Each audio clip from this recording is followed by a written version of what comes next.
שמנו לב שמשהו השתנה, שפעם אינו חוזר על עצמו. ההווה שונה.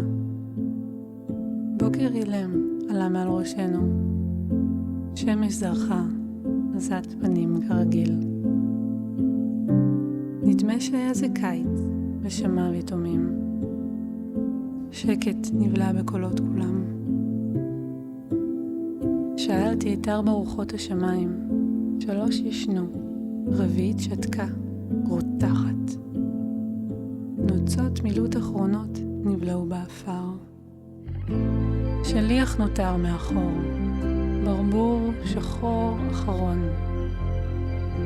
דמעותיו, עצבונו, מילאו את האגם. הספסוף התגודד סביבו, והוא נעלם. לא היה מי שילך על המים, שיותיר סימנים.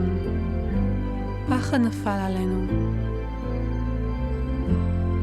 ירייה אטומה הסתירה את השמיים. מן הקהל צעקו, הן ברחו! הסנוניות הסתננו ראשונות החוצה. מישהו העליל, הן לקחו את הדגים! אחר ענה, מה זה משנה איך זה התחיל? מה עכשיו עושים? בתוך העמולה התכופפתי ויצרתי ציפור של בוט. ילדים החלו לחכות אותי, ומלאה הגדה ציפורי האדמה. חייטים החלו לגזור כנפי בד. עגורי אוריגמי פשטו על הרשתות בעדני חלונות. תלינו ציפורים בין העצים על חוטי החשמל. בשאיפה לשמיים בנינו קינים ממחטי אורן. טמנו בהם ביצי פלסטלינה.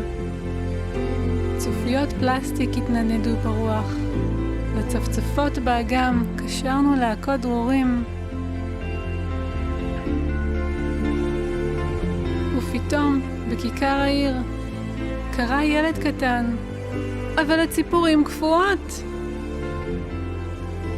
אמו החזיקה את ידו בחוזקה, הם התרחקו. התושבים חזרו כפופי גב לבתיהם. הם הבינו. כאן לא יבקעו גוזלים.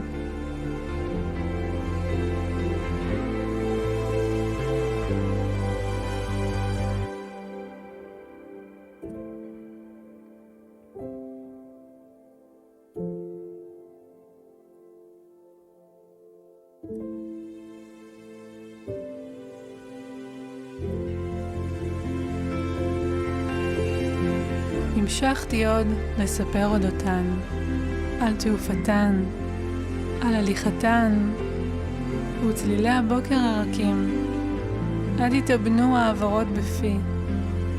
עונות חלפו, 1000 לילה, ובלילה הבא, באתי עד צמרות העצים. והלאה משם.